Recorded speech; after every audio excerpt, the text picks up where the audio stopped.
Would You Rather Investment Edition. I have Joey Halpern here, the man, the myth, the legend. Single family rentals versus multifamily rentals. I think single family rental properties is a great introduction to investing. Everything is under your control. There isn't quite as much that could kind of get in the way. You just find one single tenant. It's kind of a good way to work out the kinks in your system. In general, I think the obvious reason you'd go multifamily is more cash flow, right? Yeah, and the other side of it is once one tenant moves out on a single family, you're hurting, right? Whereas in a multifamily, even like 2 to 4 flat, you'll have other people that'll be able to recover.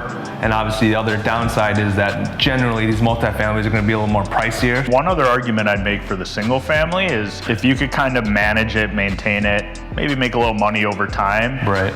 If a market changes where all of a sudden that single family market becomes a hot commodity, you might not make as much money year over year on a single family house, but sell it to someone who wants a home for themselves. No, that's a great point. 2 units. Should I Airbnb the units or should I find your traditional 12 or 24 month? If you want something more stable where you know you're getting the numbers, I really like just the regular standard rental rate. Same. If you like being interactive with customers and you have the ability to gain a little bit more per month, but it's a lot more legwork. So I would really say just depending on what you're looking for. I feel like location is like top. 100%. And not only location, it's actually extremely seasonal too. When you're hitting these winter, cold Chicago months, you're probably making less than what a standard rental brings in.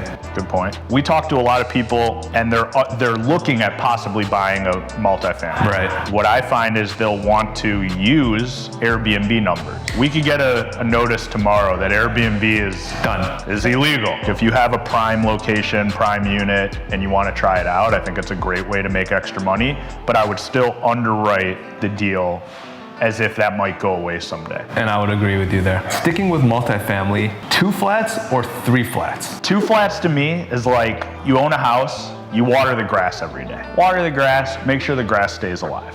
How's that like a 2 flat? A 2 flat is something that is not gonna really produce a lot for you on a monthly basis. You might be collecting enough rent to cover your mortgage, your taxes. If you don't water that grass, it turns into a nasty pile of mud. And if you don't manage a 2 flat, you're like, why did I buy this 2 flat? If your goal as an investor is to retire in 30 years and sell off the 2 flats, you'll own this beautiful free and clear property. And all you had to do was water the grass. A 3 flat, you're watering the grass, but at the end of every week, a vegetable pops up. That 3rd unit is actually giving you a little bit of cash flow. So 2 flats don't make a ton of sense for us, but if you're someone that just wants to hold a few nice properties, sell it one day, I think that's a great spot. Let's just say a newer multifamily investor.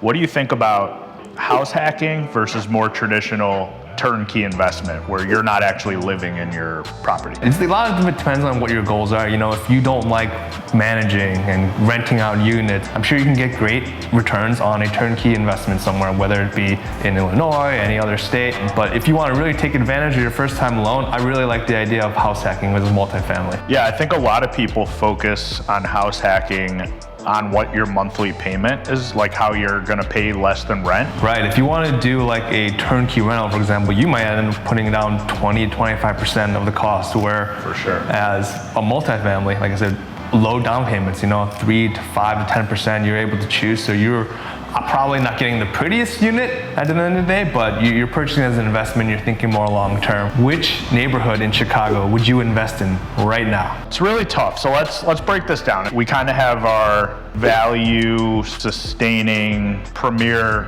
neighborhoods, Lincoln Park, Lakeview. They've really managed to stay more stable. So that's the plus side. The downside, and I've learned this firsthand, the taxes in those neighborhoods. Taxes will take that leftover cash flow. It's the silent killer, what I call it.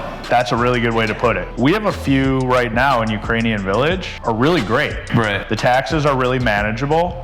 The rents are not that different than what you would pay like in a Lincoln Park. Mm-hmm. You have these all masonry, like really beautiful old buildings that are ready for a facelift. Obviously Chicago's been slowly pushing up north and west, like Logan Square, Palmer Square. We've kind of seen those areas emerge. So it's always the hard question is what's next? If we knew the answer, we wouldn't be sitting here making this video.